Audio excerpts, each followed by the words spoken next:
किसी भी पार्टी का आंतरिक मामला होता है और जब डिक्लेयर उम्मीदवार हो जाते हैं तब जनता के सामने एक पिक्चर बनता है। हम पूरे तरीके से तैयार हैं, हमारे कार्यकर्ता पूरे तरीके से तैयार हैं और ये केंद्रीय नेतृत्व का विषय है। पार्टी बहुत जल्दी ही सभी नामों की घोषणा कर देगी। पनोरमा ग्रुप, जो सोचता है वो करता है। नमस्कार, भारत लाइव देख रहे हैं आप। 2024 के चुनावी बिगुल जो है वो बज चुकी है। तारीख के ऐलान के बाद अब उम्मीदवारों की घोषणा हो रही है। लालू प्रसाद यादव से लेकर भारतीय जनता पार्टी में एनडीए गठबंधन के तमाम जो दल हैं वो अपने अपने उम्मीदवारों को रण क्षेत्र में भेज रहे हैं। जदयू ने अपने सभी उम्मीदवारों की लिस्ट सार्वजनिक कर दी है। बची है भारतीय जनता पार्टी की। आखिरकार भारतीय जनता पार्टी इतना विलंब क्यों कर रही है? उम्मीदवार क्या नहीं मिल रहे हैं? संगठन में किस तरीके से 2024 के चुनाव को लेकर तैयारी की जा रही है? तमाम विषयों पर बातचीत करेंगे पूर्व एमएलसी व भारतीय जनता पार्टी के नेता रणवीर नंदन जी से। सर, बहुत बहुत स्वागत है भारत लाइव पे आपका। धन्यवाद। सर, 40 लोकसभा सीटों का चुनाव अब शुरू हो रहा है। पहले चरण का मतदान अप्रैल में होना है। भारतीय जनता पार्टी अभी तक अपने किसी भी उम्मीदवार की लिस्ट सार्वजनिक नहीं की है। क्या उम्मीदवार दोबारा रिपीट नहीं करना चाहते हैं आप लोग, या फिर किसी नए की तलाश है? नहीं, देखिए, यह जो विषय है जी, ये उम्मीदवार डिक्लेयर करना किसी भी पार्टी का आंतरिक मामला होता है और जब डिक्लेयर उम्मीदवार हो जाते हैं तब जनता के सामने एक पिक्चर बनता है कि कहाँ से कौन उम्मीदवार लड़ रहा है और बहुत जल्दी ही यह निर्णय हो जाएगा और बहुत जल्दी ही आप देखेंगे कि सारे उम्मीदवारों को डिक्लेयर कर दिया गया। और आपने अभी एक विषय किया तैयारी की बात। जी, तो भारतीय जनता पार्टी बिहार प्रदेश पूरे तरीके से चुनाव की तैयारियां कर चुका है। हमारी अनगिनत बैठकें हो चुकी है, हमारे अनेकों विभाग बन चुके हैं और आप जानते हैं कैडर बेस्ड हमारी पार्टी है और विश्व की कैडर बेस्ड पार्टियों में इसका पहला स्थान है। जी, और कैडर बेस्ड पार्टी में जो भी निर्णय होते हैं वो बैठकर सामूहिक निर्णय होते हैं और उसके बाद हम लोग अपने कर्म क्षेत्र में आ जाते हैं। हम पूरे तरीके से तैयार हैं, हमारे कार्यकर्ता पूरे तरीके से तैयार हैं और जितने जो विभाग हैं सब चुनाव के दृष्टि से कार्यशील हो गए हैं और ये केंद्रीय नेतृत्व का विषय है। पार्टी बहुत जल्दी ही सभी नामों की घोषणा कर देगी।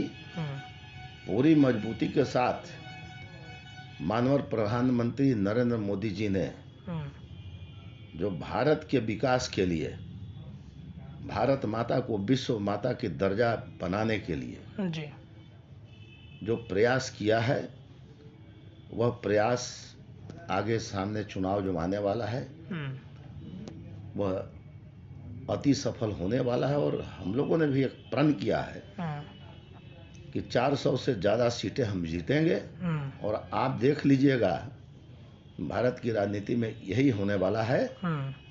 और माननीय नरेंद्र मोदी जी के नेतृत्व में सरकार बनेगी, एनडीए की सरकार बनेगी और तीसरी बार सफलता नेतृत्व माननीय नरेंद्र मोदी जी का हम लोगों को मिलेगा। एनडीए गठबंधन में जितने सारे घटक दल हैं, चाहे बात जदयू की जाए, चिराग पासवान की पार्टी की जाए, जीतन राम मांझी या फिर उपेंद्र कुशवाहा हैं, जो सीटों का बंटवारा हुआ है, ऐसा कहा जा रहा था कि जदयू की कम सीटें दी जाएंगी, बाकी जो घटक दल हैं उनको कुछ ज़्यादा सीटें मिल सकती हैं।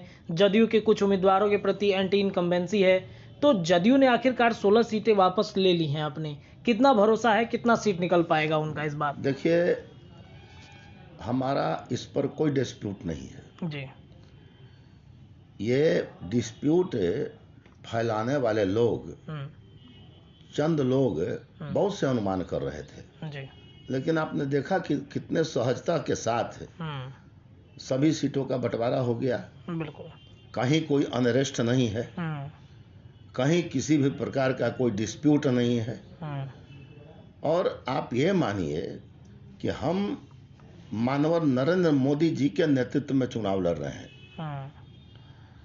और यह भी हमारा दावा है कि मानवर नरेंद्र मोदी जी के सामने भारत में भी कोई राजनेता नहीं है ही नहीं जो कि हमारे प्रधानमंत्री के छवि का मुकाबला कर सकता है। ये जितने जो भारतवर्ष में सभी उम्मीदवार लड़ेंगे वो सब मानवर प्रधानमंत्री नरेंद्र मोदी जी के नेतृत्व में लड़ेंगे। इसलिए there is no any confusion, कहीं कोई कन्फ्यूजन नहीं है, कहीं कोई इनकम्बेंसी नहीं है। और इनकम्बेंसी किस परिप्रेक्ष्य में किया जाए? आज बिहार में एनडीए की सरकार है जी जी। और आप देख रहे हैं कि हम राजनीति करते हैं विकास के लिए जी। हम राजनीति कर रहे हैं विकास के लिए। पॉलिटिक्स जो है फॉर डेवलपमेंट हम करते हैं। मानव प्रधानमंत्री जी का मूल मंत्र है कि पॉलिटिक्स करो तो विकास के लिए करो। और बाकी जितने जो दल हैं उनके राजनेता अपने डेवलपमेंट के लिए राजनीति कर रहे हैं। यहीं पर मौलिक अंतर हो जाता है। इसलिए एनडीए के प्रत्याशियों में कहीं कोई इनकम्बेंसी नहीं, फैक्टर नहीं है।